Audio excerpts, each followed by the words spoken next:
मन की ऐसी चाल है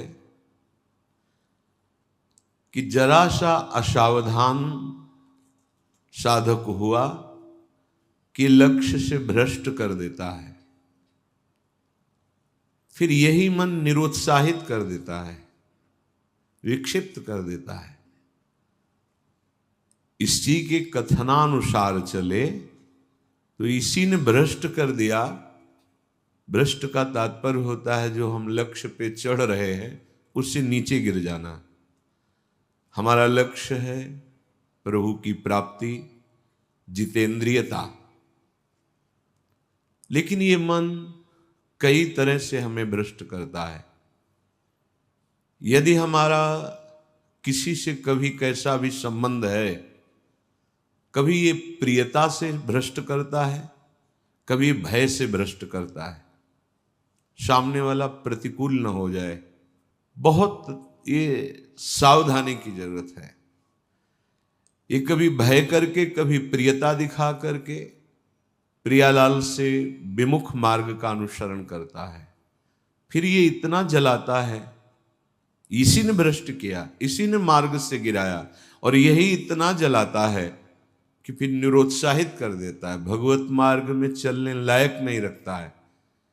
बहुत कृपा पात्र और सुजान उपासक वही है जो इस दुष्ट की दुष्टता को पहचानता रहे। बाहर कोई शत्रु नहीं है, बाहर कोई हमारा कुछ नहीं बिगाड़ सकता। हमारा बिगाड़ने के लिए पर्याप्त है हमारा मन। ये मन ही दुर्दशा करे, मन ही इतना नीचता किए हुए है कि हम बार बार शास्त्र की बात सुनते हैं, बार बार सतमार्ग पर चलने का उत्साह बनाते हैं, और ये दुष्ट ऐसी चेष्टा कराएगा, ऐसा संकल्प बनाएगा, फिर गिराकर निरुत्साहित कर देगा। जहां रति कर रहा है मन वहीं लगा देता है। निराश नहीं होना, इसकी चाल को पकड़ो। ये दो प्रकार से फंसाता है, प्रियता और भय से। बहुत मनन की हुई बात है।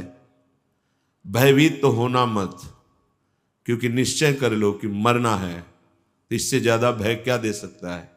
हमारी इज्जत श्यामा श्याम है, इससे भी भयभीत मत हो। अगर गलती हो रही है सुधार करो, गलती हो गई है प्रभु अहम त्वाम सर्व पापेभ्यो मोक्षयिष्यामि मा शुचः, आपको कमजोर होने की जरूरत नहीं है। बहुत ध्यान से सुनना, आपको कमजोर होने की जरूरत नहीं है।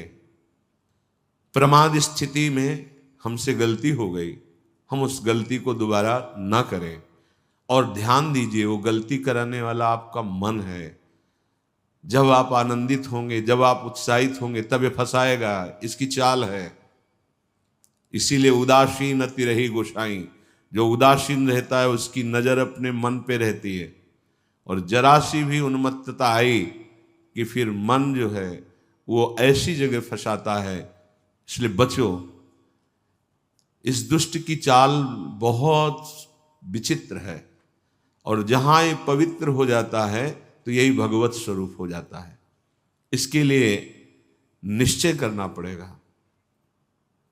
प्राण चाहे चले जाएं, अब हम न प्रियतावश न भयवश गलत नहीं करेंगे। इसे पकड़ो। श्रीपाद प्रबोधानंद जी कह रहे हैं, श्री राधिके त्वं यदि न प्रसीदेह सीदे मत्राप्य मुदिविजब्धी तदेश वृंदावन गात्मलोकः कृपा कटाक्षेण सदेक्षणीय। यदि हम किशोरी जी को प्रसन्न नहीं कर पाए तो हम भारी कष्ट सहते हुए यहां शरीर छोड़ देंगे। श्रीपाद कह रहे, देखो भगवत प्राप्ति करनी है तो बात समझना होगा। हम ये अंदर की बात कह रहे हैं, बहुत अंदर की पढ़ी हुई बात कर रहे हैं, यहां के रजिस्टर की पढ़ी हुई बात कर रहे हैं। ये बहुत दुष्ट मन है, बहुत दुष्ट। पूरे जीवन इस पर विश्वास न करें। यहां की पढ़ी बात कह रहे हैं। हृदय की बात को कह रहे हैं, खूब सूक्ष्मता से चिंतन की हुई बात कर रहे हैं। भक्ति के आनंद का जहां उल्लास प्रकट होता है वहीं खसक जाता है, बचा के निकलता है और प्रियता या भय दिखा करके फंसा देता है। मत भयभीत होना, इससे बिगाड़ तुझे जो कुछ बिगाड़ना है। जो कुछ अब हो, अब गलत नहीं करेंगे, भयभीत मत होना। और प्रियता तो है ही नहीं, कौन प्यार करता है? प्रियता तो है ही नहीं। ये केवल प्रियता का भाव दिखाकर हमें परम प्रिय प्रियाजू से बिलक करना चाहता है। इतने बड़े महापुरुष जो ब्रह्मबोध संपन्न है, बहुत बड़ी स्थिति होती है ब्रह्मबोध, कोई साधारण बात नहीं है।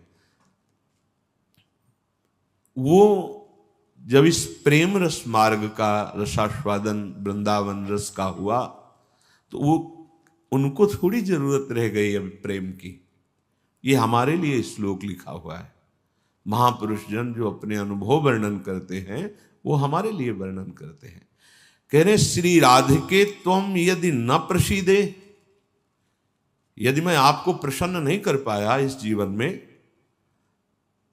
तो कह रहे हैं आप बहुत कष्ट सहते हुए पीड़ित चित्त के द्वारा मैं अपना देहावसान कर दूंगा, देह छोड़ दूंगा, पर आपसे विपरीत आचरण नहीं करूंगा।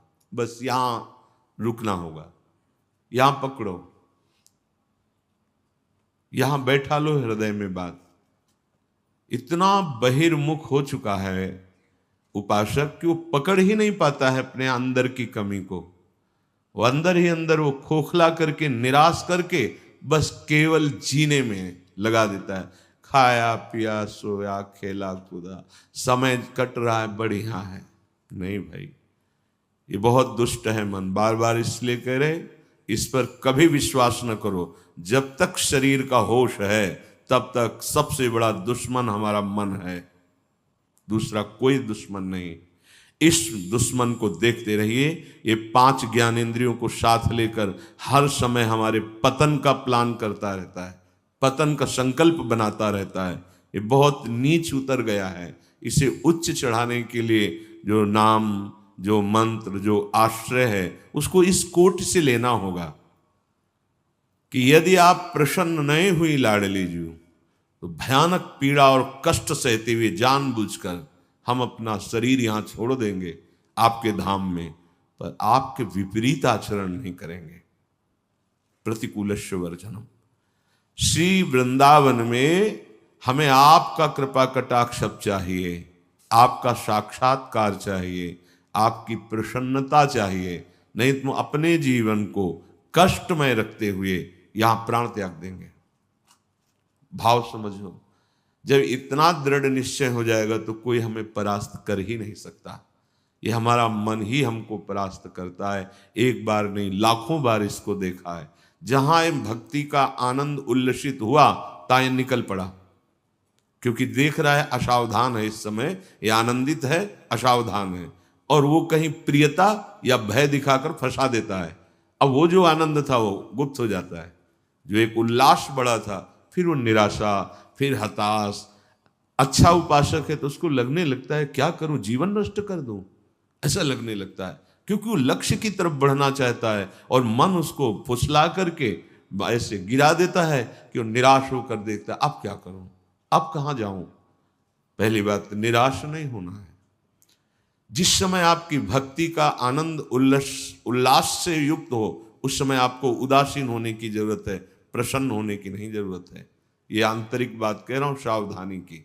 उस समय बिल्कुल निरीक्षण मन के ऊपर ही होनी चाहिए, पूरी दृष्टि, क्योंकि उसी आनंद उल्लास में भागेगा, निकलेगा विषय सेवन के लिए, क्योंकि आपको गिराना है, उसका काम है गिराना। बाहर कोई गिरा नहीं सकता, अंदर से अपना बड़ा भारी शत्रु मन है, यही गिरा रहा है। उदासीनता जिस साधक के जीवन में नहीं, वो आगे नहीं बढ़ पाता है। उल्लसित नहीं होना, अंदर उल्लास, तो पूरी की पूरी एकाग्र